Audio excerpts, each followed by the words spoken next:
만약 더 이상 승선하지 않고 육상 근무하게 된다면 미리 준비하자.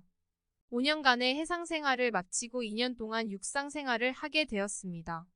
제가 2기사, 3기사 때 선배들이 항상 육상 생활하기 전에 영어 공부 좀 하라고 하였으나 전혀 귀 기울여 듣지 않았습니다.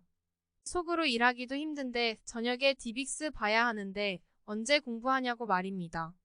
전혀 공부도 하지 않고 운이 좋게 대리로 발령받아 육상 근무를 시작하게 되었습니다. 선배들은 육상 근무 전에 공부도 하고 이력서도 미리 써놓으라고 합니다. 하지만 저는 그런 것에 대해 미리 준비하라는 것이 아니고 씀씀이에 대해서 미리 준비하라고 말하고 싶습니다. 보통 해상생활 5년을 하면 1기사로 2년 정도 근무하였을 것입니다. 그러면 미혼으로 매달 700만 원을 벌면 씀씀이도 커지게 됩니다. 휴가 때 외국 여행을 가고 휴가 내리자마자 렌트카 신청하고 괜찮은 옷이랑 신발을 사고 먹고 싶은 것도 사 먹고 합니다.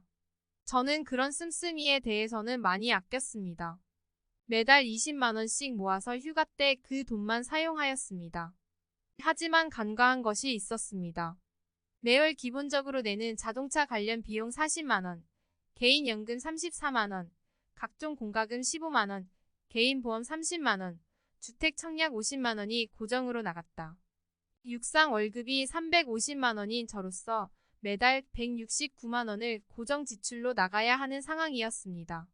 그리고 회사 근처 오피스텔에 살면서 관리비가 매달 10만 원이었고 저녁 식사비 15만 원, 술값 20만 원, 데이트 비용 30만 원, 헬스 비용 10만 원 등등 추가로 나가니 85만 원 추가해. 그리고 친구 또는 선배들이 결혼하니 매달 축의금의 지출도 나가게 되었습니다. 이것저것 나가니 한 달에 260만 원이 나가고 90만 원이 남게 되어 그것만 저축하고 생활하게 되었습니다. 육상 생활하면 매달 90만 원 적금하겠구나. 그러면 언제 돈 모으지? 라는 생각을 하였습니다. 개인연금 34만 원도 8년을 더 내야 하고 개인보험도 43살까지 납입해야 하는데 만약 의무 승선 기간이 끝나고 또는 5년 정도 승선하다가 육상에 가려면 개인연금과 개인보험을 최소로 드는 것을 추천합니다. 올해 승선을 하여도 보험과 연금을 최소로 가입하는 것을 추천하지만 육상에 일찍 간다면 더욱더 최소를 납입하세요.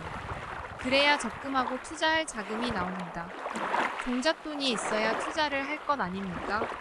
제가 추천하는 것은 우리가 1기사로 700만 원을 벌어도 최대한 소비를 육상 월급인 350만 원에 맞추어 생활하는 것을 추천합니다.